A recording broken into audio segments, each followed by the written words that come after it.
Hello everyone, Jadon classes में आपका स्वागत है। आज हम पढ़ेंगे क्लास 12 कक्षा 12 का जीव विज्ञान का मॉडल पेपर। ये पेपर 2023 के एग्ज़ाम के लिए बहुत ही ज़्यादा इम्पॉर्टेंट है। इस वीडियो में मैं आपको बताऊंगा कौन कौन से क्वेश्चंस इस साल आने वाले होंगे, कौन कौन से क्वेश्चंस इंपॉर्टेंट है, क्या पेपर का फॉर्मेट है, किस तरीके से पेपर पूछा जाता है। तो वीडियो को स्किप मत कीजिएगा और लास्ट तक देखिएगा। देखिए, पेपर जो है वो 70 नंबर का रहेगा। 3 घंटे 15 मिनट का समय मिलेगा। 15 मिनट आपको पेपर पढ़ने के लिए दिए जाएंगे। सभी प्रश्नों को आपको करना होगा, सबके नंबर उनके सामने लिखे होंगे। अगर कहीं पर भी चित्र की जरूरत पड़ रही है तो आपको चित्र भी बनाना होगा। पहला क्वेश्चन है, सही विकल्प चुनकर अपनी उत्तर पुस्तिका में लिखिए। पहला क्वेश्चन, निम्नलिखित में से कौन सा पुष्प नर जनन अंग का प्रतिनिधित्व करता है? पुमंग, जायांग, गुरु बीजाणुधानी या परागण? तो पुमंग जो है वो नर जनन अंग का प्रतिनिधित्व करता है। नेक्स्ट है क्वेश्चन, मनुष्य में संतान का लिंग निर्धारण होता है? मनुष्य में संतान का लिंग निर्धारण होता है किसके द्वारा? माँ के लिंग गुणसूत्र से, अंडाणु के माप से, शुक्राणु के माप से, पिता के लिंग गुणसूत्र से। तो पिता के लिंग गुणसूत्र से ही संतान का लिंग निर्धारण होता है। जेनेटिक इंजीनियरिंग का उपयोग होता है चिकित्सा में, कृषि में, इन दोनों में या किसी में नहीं? तो चिकित्सा और कृषि के क्षेत्र दोनों में जेनेटिक इंजीनियरिंग का उपयोग होता है। अगला क्वेश्चन है, लाइकेन जो पारिस्थितिक अनुक्रम को प्रारंभ करने में सक्षम है, वास्तव में यह सहजीवी सहचर्य है? शैवाल और जीवाणु, शैवाल और कवक, जीवाणु और कवक, कवक और फंजाई। ये शैवाल और कवक का एक क्या होता है, सक्षम होता है, साथ में सहजीवी है। शैवाल और कवक जब सहजीवी के रूप में पाए जाते हैं तो लाइकेन बनाते हैं। नेक्स्ट क्वेश्चन है, अति लघु उत्तरीय प्रश्न। अब अति लघु उत्तरीय प्रश्न आ रहे हैं। जैसे पहला क्वेश्चन है, क्लाइनफेल्टर एवं टर्नर सिंड्रोम में गुणसूत्रों की संख्या लिखिए। मैं आपको फिर बता दूं, ये पेपर अगर आपने पूरा तैयार कर लिया तो आप अगर पास नहीं होने वाले थे तो इजीली पास हो जाओगे और अच्छे नंबरों से पास होगे। तो इस पूरे पेपर को अच्छी तरीके से कवर कर लीजिए, अभी हमारे पास बहुत समय है। इस सारे टॉपिक्स को जितने इस पेपर में मैं बता रहा हूँ, सारे क्वेश्चन इंपॉर्टेंट हैं। जैसे ये क्वेश्चन लगभग हर बार ही पूछा जाता है, इस साल भी बहुत इंपॉर्टेंट रहने वाला है। क्लाइनफेल्टर एवं टर्नर सिंड्रोम में गुणसूत्रों की संख्या लिखिए। आपको क्लाइनफेल्टर में बताना, टर्नर में बताना है। क्लाइनफेल्टर में जो गुणसूत्र हो जाते हैं वो 47 हो जाते हैं और टर्नर में एक कम हो जाता है। तो आपको दोनों में बताना है कि जो टर्नर और क्लाइनफेल्टर है उसमें कितने कितने गुणसूत्र हो जाते हैं। नरजन्म कोशिकाएं किस विभाजन द्वारा शुक्राणु का निर्माण करती हैं? 1 नंबर का यह ऑब्जेक्टिव क्वेश्चन आता है। वैसे तो परागण मृत कोशिका को गुणसूत्रों की संख्या क्या होती है? परागण जो होते हैं उसमें मृत कोशिका में गुणसूत्रों की संख्या क्या होती है? उस एंजाइम का नाम लिखिए जो डीएनए अणु के को खंडों को जोड़ता है। डीएनए लाइगेज एंजाइम होता है ये, इसको ध्यान रखना। अच्छा क्वेश्चन है ये।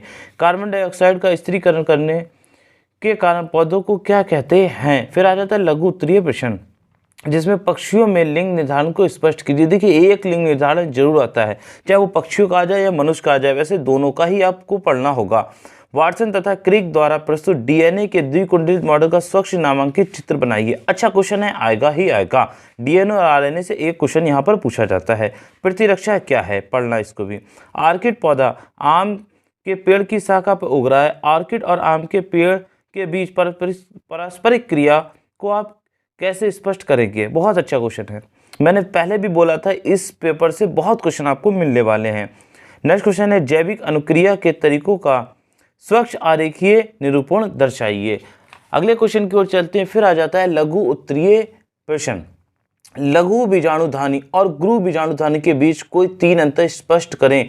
देखिए, आपको इन अंतर बिल्कुल पता होने चाहिए दोनों के। हमारे समाज में लड़कियां पैदा होने का दोष केवल महिलाओं को दिया जाता है। बताइए कि ये क्यों सही नहीं है? ये क्वेश्चन बहुत इंपॉर्टेंट है। एक संकर क्रॉस का प्रयोग करते हुए मेंडल के प्रभाविता के नियम की व्याख्या कीजिए। देखिए, मेंडल का एक नियम तो पूछा जाना है, चाहे वो प्रभाविता का हो, चाहे पृथक्करण का हो या स्वतंत्र अभ्यूहन का हो। 3 में से एक तो आना ही आना है, वो भी 3 नंबर में पूछा गया है। डीएनए कुंडलिनी की कौन सी विशेषता ने वाटसन एवं क्रिक को डीएनए प्रतिकृति के सेमी कंजर्वेटिव रूप को कल्पित करने में सहयोग किया, इसकी व्याख्या करें। अच्छा क्वेश्चन है ये। नेक्स्ट क्वेश्चन है 5वां, मलेरिया परजीवी के जीवन चक्र का स्वच्छ एवं नामांकित चित्र बनाइए। बहुत अच्छा क्वेश्चन। मलेरिया, डेंगू भी पढ़ लेना, चिकनगुनिया पढ़ लेना, मलेरिया पढ़ लेना और कोविड भी पढ़ लेना।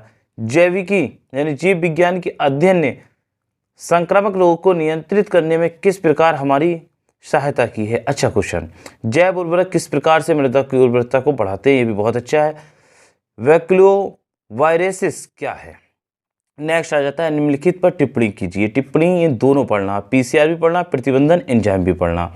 नेक्स्ट है जैव प्रौद्योगिकी का कृषि क्षेत्र में क्या उपयोग है। पारजीवी जंतु से आप क्या समझते हैं, कोई एक उदाहरण दीजिए। पारजीवी जंतु का पढ़ लेना भाई, आएगा क्वेश्चन। निम्नलिखित में अंतर लिखिए।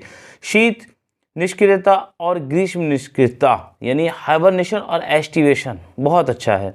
बाह्योष्मी और अंतर्योष्मी, एक्टोथर्मिक और एंडोथर्मिक जंतु। नेक्स्ट आ जाता है दीर्घ उत्तरीय प्रश्न। इसमें देखिए मनुष्य के नर जनन तंत्र का सचित्र वर्णन कीजिए। इसमें शुक्राणु कहाँ संचित रहते हैं। देखिए नर और मादा में से एक क्वेश्चन मिलेगा, वही 5 नंबर में मिलने वाला है, ये ध्यान रखना आप। अथवा में क्वेश्चन देखिए ये आता है, ठीक है, नहीं तो पुष्पी पौधों में गुरु बीजाणु जनन का सचित्र वर्णन कीजिए, ये भी क्वेश्चन आप पढ़ना। देखिए लघु बीजाणु जनन और गुरु बीजाणु जनन से एक क्वेश्चन आएगा, जैसे कि नर जनन तंत्र तो मादा जनन तंत्र से पूछा जाता है। अनुवांशिक कूट क्या है, इसकी मुख्य विशेषताओं का वर्णन कीजिए। बहुत अच्छा क्वेश्चन। मैं पहले भी बोल चुका हूँ, मेंडल का एक नियम तो आना ही आना है। इस पेपर में देखिए 2 नियम दे रखे हैं। मेंडल का लक्षणों के पृथक्करण का नियम क्या है, चेकर बोर्ड द्वारा आरेखीय निरूपण सहित वर्णन कीजिए। इसे युग्मकों की शुद्धता नियम क्यों कहते हैं, 5 नंबर में आएगा जरूर। नेक्स्ट क्वेश्चन है अनुकूलन को परिभाषित कीजिए, उदाहरण सहित वर्णन कीजिए। अनुकूलन से एक क्वेश्चन मिलेगा, वही लॉन्ग में। किसी भौगोलिक क्षेत्र में जाति क्षति के मुख्य कारण क्या है, 5 नंबर में क्वेश्चन आया हुआ है। ये मैंने आपको वो क्वेश्चंस बता दिए हैं जो क्लास 12th के जीव विज्ञान के लिए 2023 के एग्जाम के लिए बहुत ही ज़्यादा इंपॉर्टेंट हैं। अगर आप इससे भी तैयारी कर लेते हैं तो आप अच्छे नंबरों से पास हो जाएंगे। मुझे उम्मीद है आपको वीडियो अच्छी लगी तो वीडियो को लाइक और शेयर करना ना भूलें और चैनल को सब्सक्राइब ज़रूर करें। Thank you.